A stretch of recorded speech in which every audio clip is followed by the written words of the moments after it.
damage threat at the 3-item mark as well. I really like that we're already seeing a really cool comp out of Divine. You get this Jarvan Ziggs, and when they combine, you have people locked inside the Jarvan ultimate. It's very easy to throw Ziggs bombs over the top, given that we already have this really good front line between the Renekton and the Jarvan. I look for some more backline damage out of this team.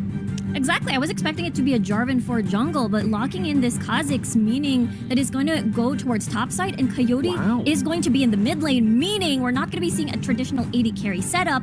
It is going to be Hope 1 on that Ziggs. Okay, so Divine throwing us a curveball then. Their only real backline damage is coming from the Ziggs. He's got an awful lot of work to do. Over on the Boom Esports side, it's a little more traditional, even there, though there's a lot of new tactics that we've seen come out very recently. This Senna, for instance, recently prioritized to the top of these tracks. Yeah, the Senna having that infinite scaling as well, so it's going to be very scary come late game, but also the threat of the Galio Diana. That big wombo combo is going to come in, Moonfall and the hero's entrance. And on top of that, there's also the Riven that will set up for the team. And I can't imagine this going to form into a 4-1 setup, maybe 1-3-1 perhaps, with the Xin Zhao being involved as well. So it's looking to be a very skirmish-heavy team composition for the side of Boom.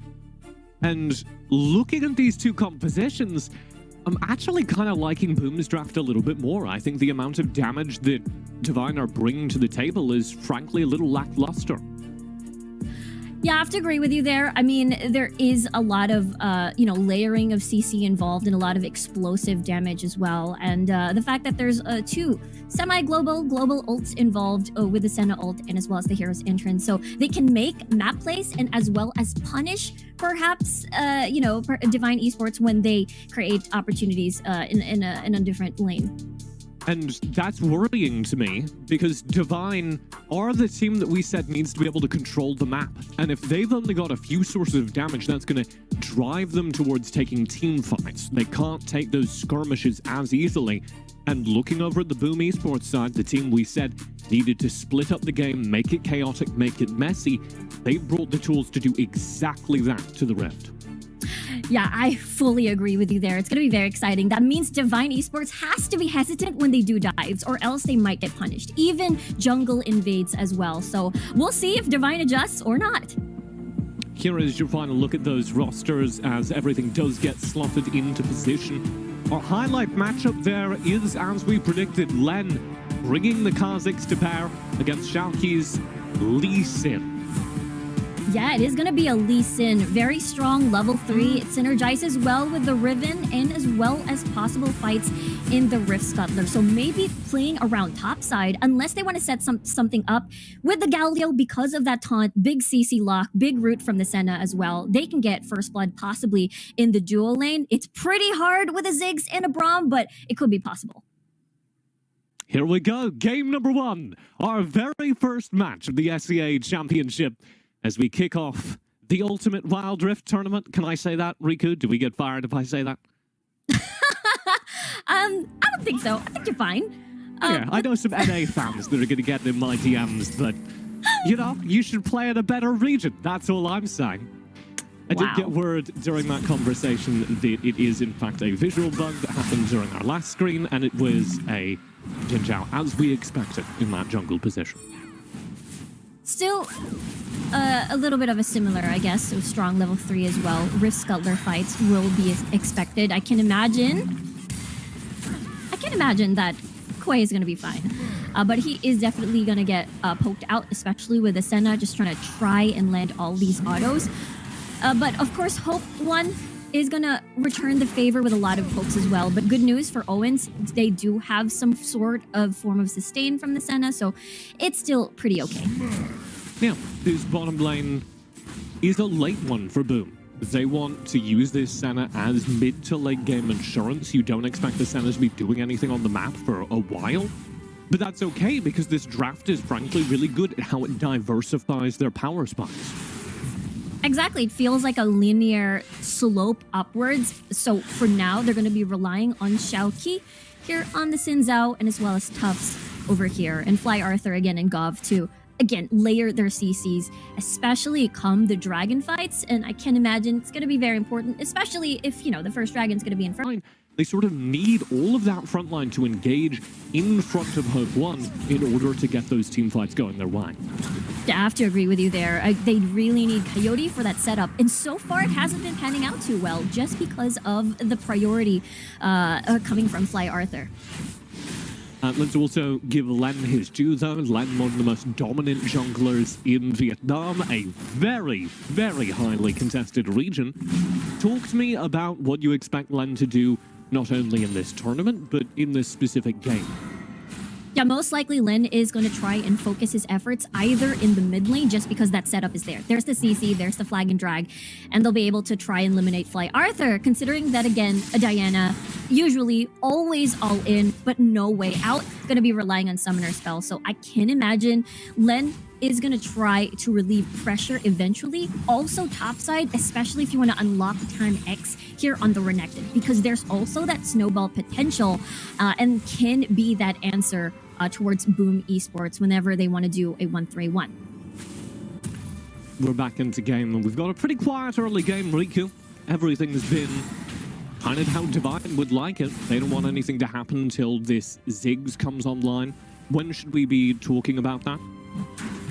For Hope 1, it's going to be 3 items for sure. We're talking 2 items actually is very comfortable. We're looking at Ludens and plus Rabadons. I feel like that is going to be enough to sort of chunk down the rest of Boom Esports, especially it is, a 4 melee composition. So for Boom, they have to make sure to reach Hope 1 before anything of that poke happens. So objective fights will be extremely painful, and also as well as Baron, if ever Divine keeps Hope 1 alive. Yeah, the objective fight's really scary because, of course, you do have that Ziggs ultimate, the Mega Inferno Bomb, which is the most effective way of stealing away anything in Wild Rift.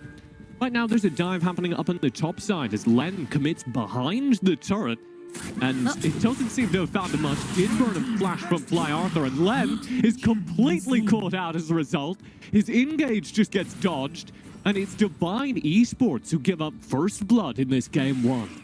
Yeah, because when we look at the HP of Tufts, he's still pretty healthy. He used all of his summoner spells, but looking at the health of Pan X as well, it's looking to be like Len got the blunt of all the pain. And it was right before this dragon fight as well. So Boom take the dragon. They do lose God for it, and will enter the team fight on the other side. Cataclysm already spent, but there's no damage for Divine. It all has to be on time. He's already found one, and he's going to chase Shaki underneath the turret in order to pass the second kill over to Hope. But a lot of summoners burned for a 2-for-1 trade on the map, with the Drake going over to Boom. I think that's still pretty worth for Boom, especially, again, they want to deny as much as they can away from Divine Esports, especially in the damage department. So Boom will definitely be happy about that uptake. And now the biggest question is, will Boom take a 2-for-1? Or rather, a 2-0 on objectives, because Rift Herald still stands. They can rotate over there. Ult-wise, they're not healthy. They will need the Moonfall and as well as everything else to set up for this. So for Divine, it feels like without their ults, they're going to be A-okay when it comes to damage and the setup with the flag and drag, and as well coming from the Braum, perhaps with the stacks. Uh-oh. Torn found. I'm not sure what's going on here, but it's not going to result in a kill, Rika, so we're fine. Yeah, they're fine. For Boom, they have to go all in right away. They cannot hesitate, or else they're going to get poked out, and I don't think the sustain coming from the Sun is going to be enough. Engage here does find Xiaokui, and there's nothing that can be done about that. Boom lose their jungler, which of course means Divine can just turn instantly onto this Rift Herald. The advantage of playing with this much CC, I suppose, is if you're in that 3v1 situation, Divine can just find these kills. Yeah, they can instantly lock you down. And again, for Xin Zhao, unfortunately, there's not a lot of options for you once you go in or get caught out here. This composition doesn't really offer too much when it comes to the disengage part. It's just definitely a very all-in scenario, as Divine Esports will get their Rift Herald. I imagine the Rift Herald will be unlocked towards the top portion of the map. But looking at the rotation now, it's going to be Coyote staying right there. So if he stays in that lane. He can set up a dive much better than a Renekton at top side. So we'll see if Len decides to take 2 on that one. It's a little worrying, frankly, that Xiaoqui was found out like that. Xiaoqui was just kind of walking around the side of the top Baron pit all alone. And when you're a jungler before a major objective, you can't be caught out like that. So I think it's a little bit of the expression of what we talked about before the game, both in that jungle matchup and in this match overall. Boom Esports can be a little more messy with their rotations, and you can find opportunities like that. Although, Len nearly makes me eat my words, and there's a flash engage round the side, a full combo up front, and the Dawning Shadow to buy space as Mega Inferno Bomb arcs in. All of Boom Esports retreat. Fly Arthur found an angle there, but not enough to finish off any of these kills. Rift Herald will be summoned now that they've seen those cooldowns. Boom Esports blowing an awful lot for not very much damage. So this Rift Herald will charge into the mid lane. And I don't think they can stop it from taking this turret. Here's Coyote round the back. Oh, excellent cataclysm. It finds 2. Heroic Entrance separates Coyote from the team, though, and he's just gone. Huge pressure onto Len as well. This team fight is managed perfectly by Boom Esports. Fly Arthur's Moonfall was massive. It basically deterred Divine to fully engage and commit to that fight. And while Divine was able to open up the map, Boom is showing a lot of power when it comes to fighting back and re-engaging as well. Yeah, the way Boom Esports split that fight is incredible, with Fly Arthur separating everyone else, and then you have the Heroic Entrance on top by Gov to bail out the 2 people caught in the Cataclysm. It was just perfect. But I think the struggle could be possibly Boom do not have their key ults for this fight. So Divine can use as an opportunity. Cataclysm will come up in a few seconds. We'll see. Boom Esports working away. 4,000 HP remaining. Coyote on the flank bottom will be caught out, will be taunted. He's separated from everyone else and he's dead again. Here's the front line. Tunt into the fight, backed up by the Dawning Shadow, and massive damage comes out. Tunex tries to turn things, but he doesn't have enough. The Drake again goes to Boom Esports alongside the fight. And that's going to be very handy for them because the shields are going to be very important against Hope 1 on the Ziggs, especially later on. We do have at this point a dead even game. 30,000 gold apiece. As Boom Esports, the Indonesian seed into this tournament, are taking Divine Esports to the late game. Exactly. So for Divine, I mean, they still have that Ziggs, but eventually 10x is going to fall off. Coyote is just going to get shredded down. Once he just dives in, he's just going to instantly go kaboom. So for Boom, this is something that they will welcome. Come on, Riku. Boom was right there. I know, I missed it. It was right there. Oh, dear me. I can try again. I mean, this is yeah, ABO5. could you run that back, please, Riku? I don't want it anymore. The moment's gone. The moment is gone. Boom Esports playing defensive here, getting a little bit of a reset in. They do have some major item completions done. The Rabadon's death cap on 2 players. Generally an indication of a scary late game to come, particularly when it's on this Diana. Yeah, Diana's gonna get big burst of that Moonfall, and as well as thick shield. So for Divine, that survivability. Oh no! Hope 1. Dawning Shadow! It finishes the kill alongside the Ignite. So Gov actually gets credit for it, which is unfortunate, but very well done by Boom. A kill is a kill, definitely, and that's something you do not want. That is your ranged carry dead. Tunex will chase here, trying to get some revenge, but it's a 45 on the map for the next 10 seconds. And Divine have not respected this. Quay steps up, gets caught out, full combo. Tunex down bottom, completely separated from the fight. He'll go down to Tufts. And this just keeps getting worse for Divine, one of our top teams in this tournament. As the mid turret is shredded, Mega Inferno Bomb to answer, catches on the Cataclysm. It's a good fight for Divine, but they're in such a deficit that it remains a 1-for-1 trade. Finally, Hope earns the advantage, despite the flank of Gov. And Gov might be caught out as well, but he turns the table with a perfect Justice Punch. What a save for himself there. Gov is able to punish Divine wanting to get more kills because understandable. Boom was pretty much very extended. The tower is still pretty much healthy on the mid lane. And of course, with the window that Hope was eliminated at first, Boom felt like they could take more, especially 10x fell through that battle. But at the end of the day, it's still pretty close. It's just 1k gold deficit between these two teams. 1k advantage though to Boom, Riku, which I don't think any of us saw coming. And it's not just the gold either. They're leading in turrets, they're leading in 2 dragons to 0, all of which are cumulative.